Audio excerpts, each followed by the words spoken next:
Between the period of 2002 to 2007, Carlos Hill stole over $10 billion from poor Jamaicans.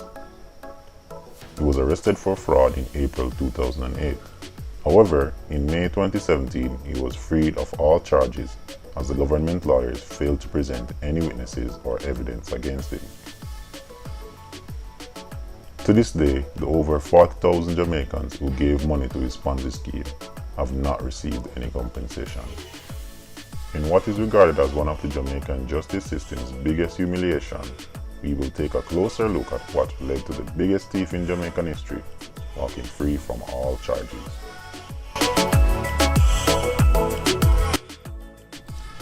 Before we start, guys, don't forget to subscribe to our channel and click the like button to be entertained by these true stories about Jamaica every day. That's a double robbery. How don't take poor people for? How don't take black people for idiot? They jack up $16,000 Ottawa. Ottawa, $16,000 Ottawa. In a society that is divided socio-economically, the poor are the ones that are oppressed the most. Carlos Hill's Ponzi scheme targeted the most vulnerable Jamaicans. A Ponzi scheme is a form of fraud where the owner uses new customers' money to pay old customers. For example, if I gave a Ponzi scheme $100,000 and they promised to give me $200,000 at the end of 3 months, and during these 3 months you gave them $100,000 for the same service, at the end of the 3 months they would have given me your money as payment, and you would receive the money of someone else. Many people would ask, why is this wrong? It is wrong because at no point in time is the Ponzi scheme adding value to your money. Remember, the Ponzi scheme has to pay its staff, its bills, and its owners. Where does this money come from? It comes from new customers joining the scheme. And if new customers stop joining, the whole business collapses, because the Ponzi scheme would have taken your money and given it out to someone else and paid themselves.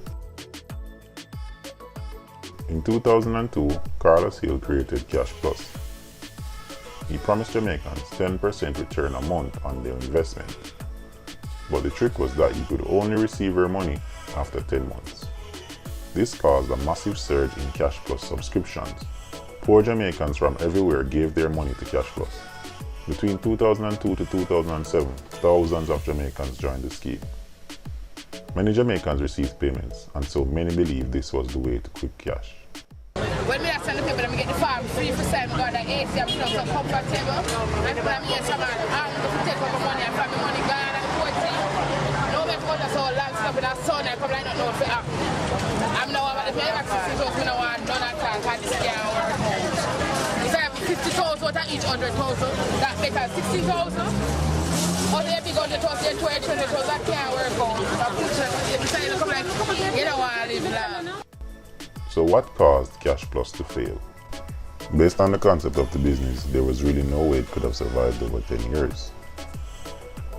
The greatest investor in history, Warren Buffett, averages over 20% a year on his capital. But for some reason, Carlos Hill promised investors 120% a year on their investment. But what was Hill's plan? How would he create this 120% return on your investment? Would he buy stocks? Would he buy bonds? Or even real estate like normal investors? The truth is, he had no plan. He pocketed the money for himself and distributed the rest back to old customers. At the time, renowned Jamaican businessman Michael Leachin warned Jamaicans not to trust this business. He told them it was bound to crash. Many Jamaican business people warned Jamaicans, but many Jamaicans saw this as the upper class trying to stop their growth. Cash Plus had such a far-reaching influence that Jamaicans started to borrow loans from banks to invest in the scheme. At the National Commercial Bank, there was a surge in loan openings and loan accounts, and this was the same for many banks. What did this mean? This meant people were borrowing money from banks and giving it to Cash Plus without getting it back to repay the loans.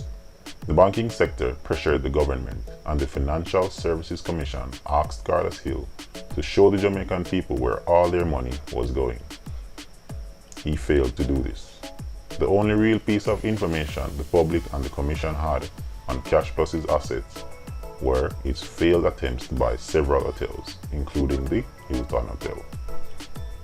This caused a considerable stir. It was now clear to many in the financial sector that something was wrong. In December 2007, the National Commercial Bank decided it was going to close all 26 Cash Plus accounts. Seeing they were in problem, Carlos Hill tried to reassure investors.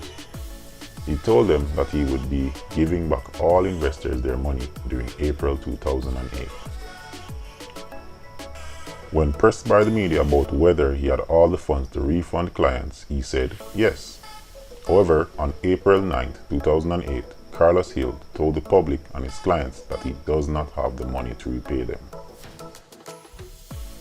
And with that, he sent over 40,000 Jamaican lives into turmoil. That must make me feel mad. Let me know about the matter. No, but see, let me not take back no. Now we are going.